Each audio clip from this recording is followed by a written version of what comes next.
नमस्कार, मैं हूं आपके साथ आयुषी गुप्ता। 14 मई 2025 की दोपहर जब पाकिस्तान का खैबर पख्तूनख्वा प्रांत एक बार फिर विस्फोट की गूंज से दहल उठा और इस बार निशाना था पाकिस्तान के प्रधानमंत्री शहबाज शरीफ के सलाहकार और नेशनल असेंबली के सदस्य मुबारक जेब खान का घर। यह धमाका इतना जोरदार था कि मुबारक जेब खान के घर का मुख्य गेट पूरी तरीके से उड़ गया और आसपास के इलाकों में दहशत का माहौल बन गया है। ये घटना न केवल पाकिस्तान की आंतरिक सुरक्षा पर सवाल उठाती है, बल्कि भारत पाकिस्तान के बीच बढ़ते तनाव को भी हवा दे रही है। 14 मई 2025 को खैबर पख्तूनख्वा के एक संवेदनशील इलाके में सुबह के समय एक भीषण विस्फोट हुआ। प्रारंभिक रिपोर्ट के अनुसार ये हमला मुबारक जेब खान के आवास को निशाना बना करके किया गया था और धमाके की तीव्रता इतनी ज्यादा थी कि आसपास के घरों की खिड़कियां तक चटक गई। स्थानीय लोगों ने यह बताया कि विस्फोट के बाद क्षेत्र में भारी धुआं और धूल का गुबार छा गया था, जिससे कुछ देर के लिए दृश्यता शून्य हो गई। पुलिस और सुरक्षा बल तुरंत मौके पर पहुंचे और इलाके को सील कर दिया गया। शुरुआती जांच में यह संदेह जताया गया है कि ये एक बम हमला हो सकता है, जिसमें विस्फोटक डिवाइस को रिमोट कंट्रोल या टाइमर के जरिए सक्रिय किया गया। मुबारक जेब खान उस समय घर पर मौजूद नहीं थे, जिसके चलते उनकी जान बच गई। हालांकि धमाके में घर का मुख्य गेट पूरी तरीके से नष्ट हो गया और आसपास की संपत्ति को भी नुकसान पहुंचा है। दरअसल मुबारक जेब खान खैबर पख्तूनख्वा के एक प्रभावशाली नेता और शहबाज शरीफ सरकार के करीबी सलाहकार हैं। वो नेशनल असेंबली के सदस्य होने के साथ साथ क्षेत्रीय विकास और प्रशासनिक मामलों में महत्वपूर्ण भूमिका निभाते हैं। उनकी राजनीतिक सक्रियता और सरकार के साथ नजदीकी ने उन्हें कई गुटों के लिए निशाना बनाया है।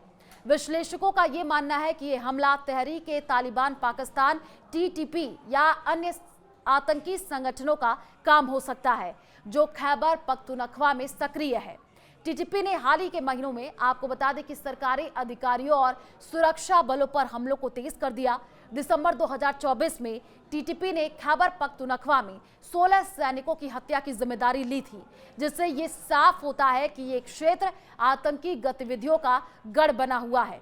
इसके अलावा भारत पाकिस्तान के बीच बढ़ते तनाव ने भी इस हमले को एक नया आयाम दिया है।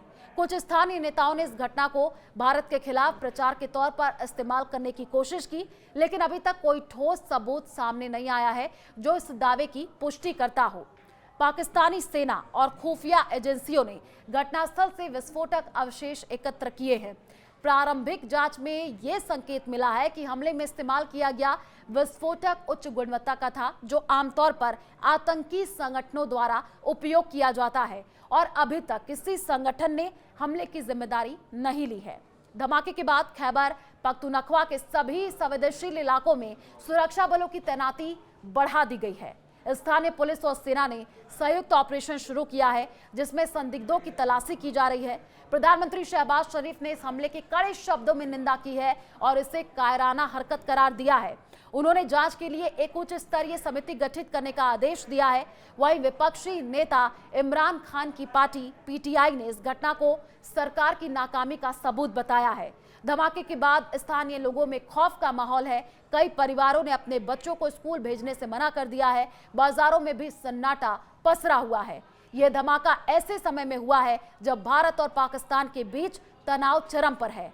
मई 2025 में भारत के ऑपरेशन सिंदूर के बाद पाकिस्तान ने कई बार भारत पर हमले के आरोप लगाए हैं। खैबर पख्तूनख्वा में 29 जिलों में इमरजेंसी सायरन सिस्टम लगाए गए हैं, जो हवाई हमलों या मिसाइल हमले की आशंका को दर्शाता है। कुछ स्थानीय नेताओं ने इस धमाके को भारत से जोड़ने की कोशिश की है, लेकिन ये दावा अभी तक आधारहीन लगता है। दूसरी ओर खैबर पख्तूनख्वा के कुछ समुदायों ने भारत के साथ सहयोग की बात कही है, जो पाकिस्तान की आंतरिक अस्थिरता को उजागर करता है। सुरक्षा विशेषज्ञों का यह मानना है कि हमला पाकिस्तान की आंतरिक सुरक्षा व्यवस्था में बड़ी खामियों को दर्शाता है।